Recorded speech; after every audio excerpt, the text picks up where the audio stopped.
This comes from Reddit user on r/AskReddit. What's something you always assumed was mandatory in life until you met someone who just didn't do it? Only celebrating yourself on your birthday. I had a friend who took off work on the same day each year, just to celebrate another year. It wasn't his birthday. He said his birthday is full of people wanting to celebrate with him, and he loved that, but this chosen day was his day just for himself. I started doing the same shortly after. My special day is the first day of spring where the weather hits 75 or higher. I'll be kayaking at the lake. Realizing I didn't have to jump for people the second they insinuated something, I actually didn't have to do anything unless they properly communicated their needs. Dysfunctional household. My parents were very passive-aggressive and sensitive to criticism. We kids were always wrong, very few apologies or admissions of fault. Fast forward to my second relationship. My boyfriend and I were having dinner with his parents. His dad did something that upset him, and he told him as much. I expected his dad to snap defensively because that's what my parents always did. Nope. His dad just listened to him and apologized, and the evening went on as normal with no lingering anger. I was flabbergasted. I got a little glimpse at what having a well-adjusted, communicative family is like, and 5 years later, I still think about it often. I told a story to a friend about applying to the college of my dreams and making arrangements to move in with relatives well in advance so that I could qualify for in-state tuition. And when I was accepted, my parents said no, so I didn't go. And my friend said, "Well, you had everything taken care of, so why didn't you just go?" I was stunned. It never crossed my mind that I could disobey my parents.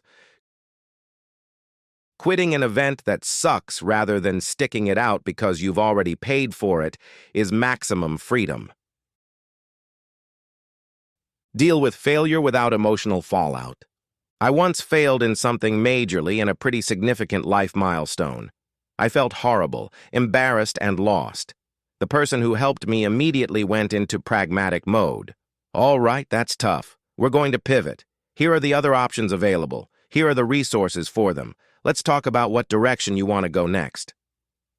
I was expecting to get yelled at, chastised, to have to roil in shame and disappointment. But there was no pragmatic basis for that, and instead we just moved on. That experience shifted my entire approach to emotional fallout during tough times, on a very deep level, and it really changed me for the better. Probably already mentioned, but not having to give an explanation about anything, really. I used to give my bosses full reasons about why I was requesting paid time off or calling in sick.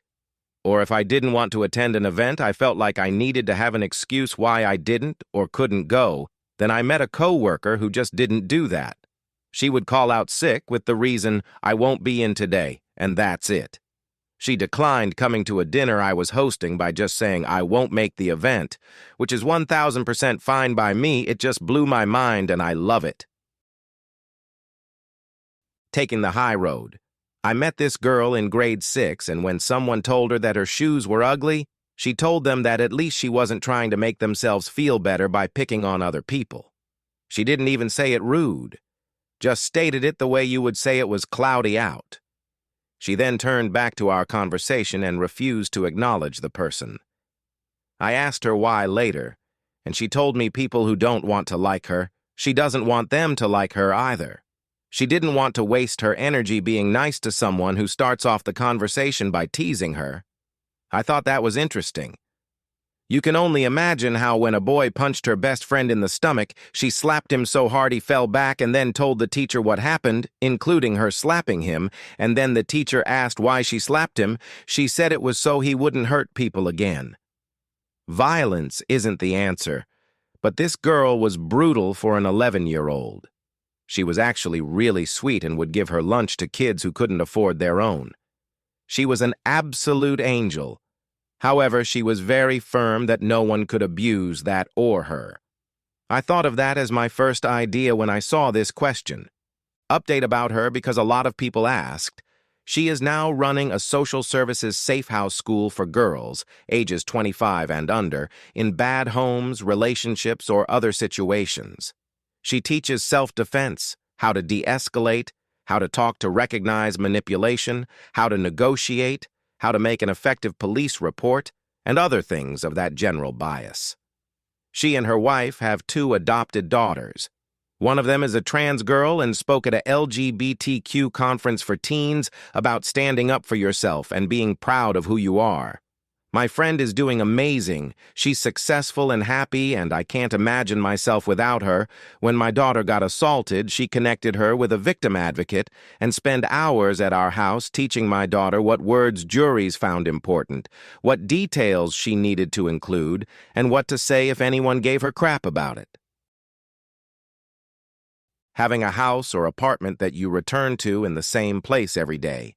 I have some friends who are essentially nomadic.